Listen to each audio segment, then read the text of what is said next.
nongeye kubaha ikaze kuri channel yanjye, nizeye ko muri amahoro abankurikiraho mwaba muri ku isi yose, ariko muri Canada turizera pa ibintu byanjye biri nka hariya hirya, ibindi biri hariya hakurya, dore igikapu cyanjye, ariko ka wallet ndagafite,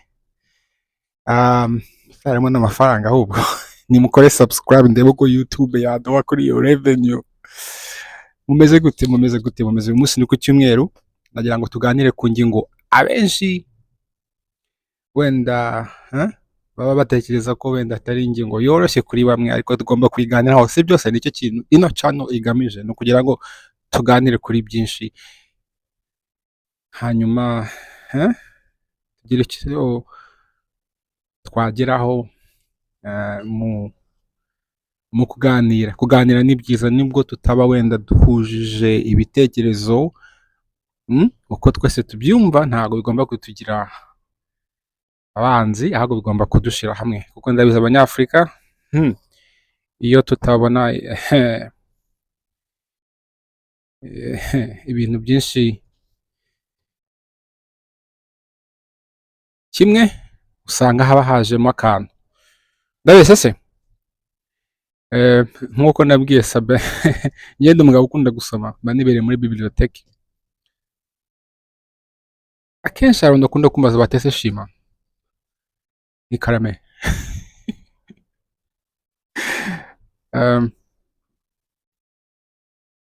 ukunda gusoma? Oya, uretse ndibeshye ntabwo gutekereza ibitabo. Gusa shima, Imana urayemera? Ikibazo ntabwo kiba cyoroshye. Imana urayemera? Wemera Imana Shima? Wowe se wemera Imana? Ahubwo bakongera se uri umukristo, uri umwisilamu? Mukurikire ndasubiza icyo kibazo mu buryo nabishobora, ariko kugira ngo ngisubize nanjye nkunda kubaza nti muri uko kwemera Imana hari byinshi nibazamo.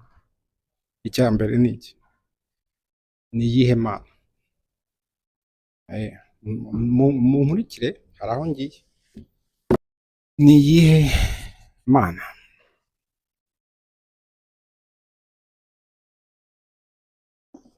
Ni iyihe Mana? Kera abakoloni batari bagera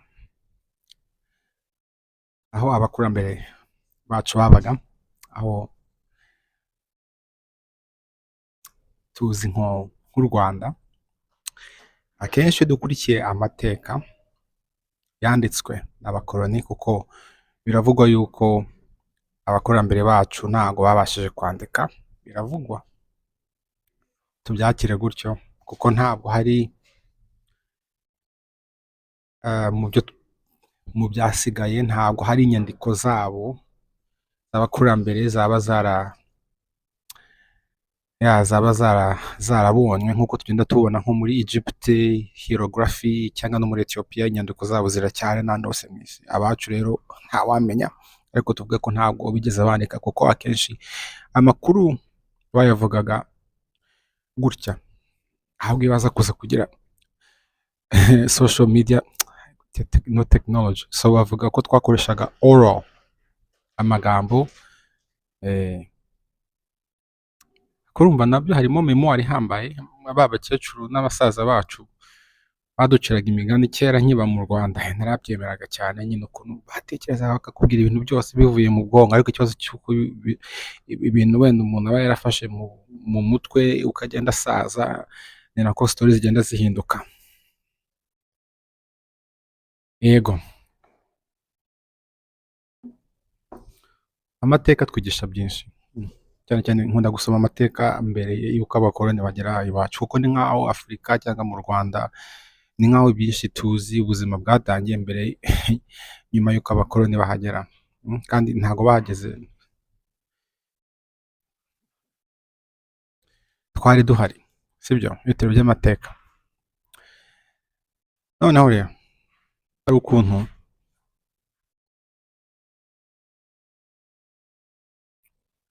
hari amagambo iyo ndebye mu ndimi zose hari ijambo usanga ryarahozeho, hari n'andi magambo twagiye dukoresha kubera ko ntabwo twari dufite iryo jambo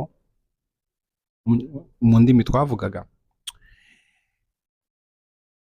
Nabashije kugera i Gasabo aho u Rwanda rwatangiriye, ndetse njya no gusura aho hantu ngo hari igiti abakurambere bacu bagendaga bagakoreraho imihango mbere ko bajya ku rugamba.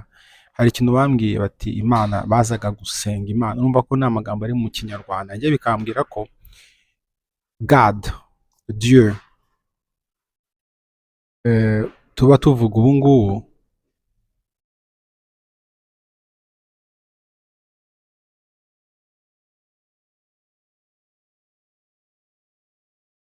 mu Cyongereza Christian God, Imana y'abakirisitu, Imana y'abakirisitu kuko nabyo tugomba kubijyamo. N'Abarabu nabo bafite Prophet Muhammad, gutyo na gutyo nyine, hakaba hari Allah. But Imana, ijambo Imana, Imana y'u Rwanda ni ijambo ryiza ariko ntabwo ari ryahozeho, murabyumva.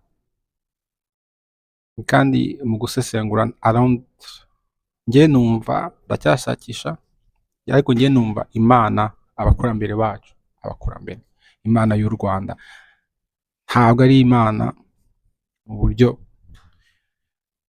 tubyumva buno, kuko ntabwo ari nanone ijambo abakoloni batuzaniye. Andi magambo yose hari ibintu bitahozeho batuzaniye, byagombye ko dushaka amagambo yabyo, ariko Imana y'u Rwanda kandi dukurikije n'imihango yabagaho, urumva ko ni ibintu byahozeho kera kera. So n'abatindiye rero, muri make ngo shima wizera Imana, ndacyashakisha nk'umunyarwanda nyine wakuriye mu muco y'abantu basenga basoma Bibiliya, ndabyumva,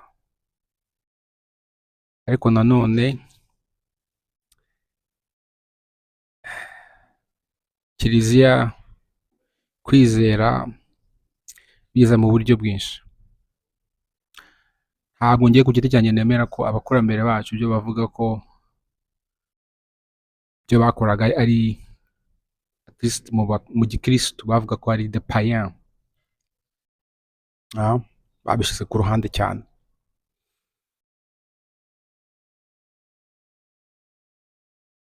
Natembereye mu Buyapani, ni ababudisite na Shinto. Iwabo ijambo bakoresha like God, small God, not big G, bayita kami. It's a belief system.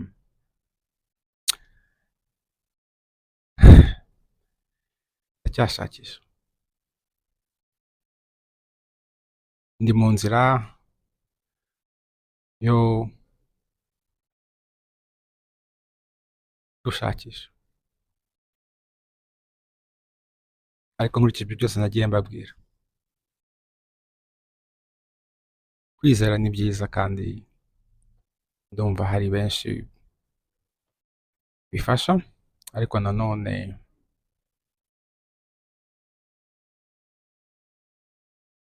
ntabwo bigomba kugendera muri inzira imwe cyangwa ebyiri. Ndumva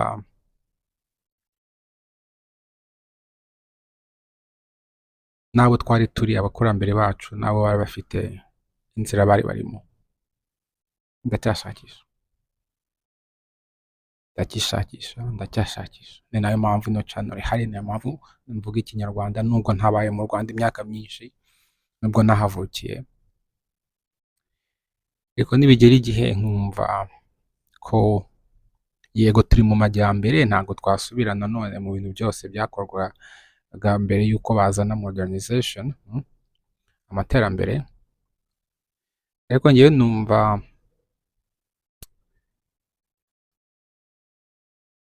uko ngenda negera umuco wacu wa kamere, kugenda mwumva mwubaha, bizamfasha kumenya uwo ndi nk'umunyarwanda no kwikunda nk'umunyarwanda. Ntarebye ibiri hanze, numvishije bimwe bibi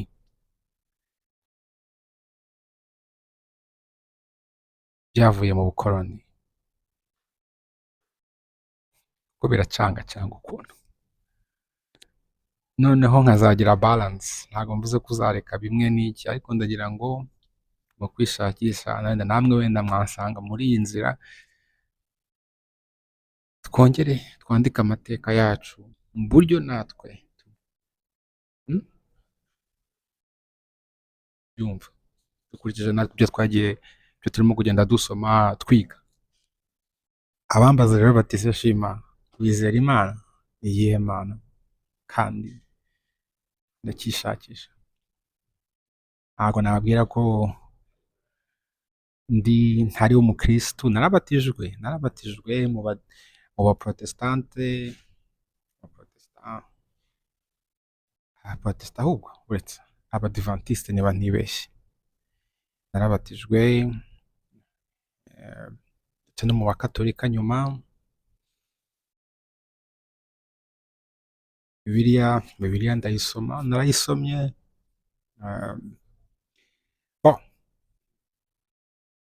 Niba utari wakora subscribe, nizeye ko ukora subscribe, tuzongera ubutaha.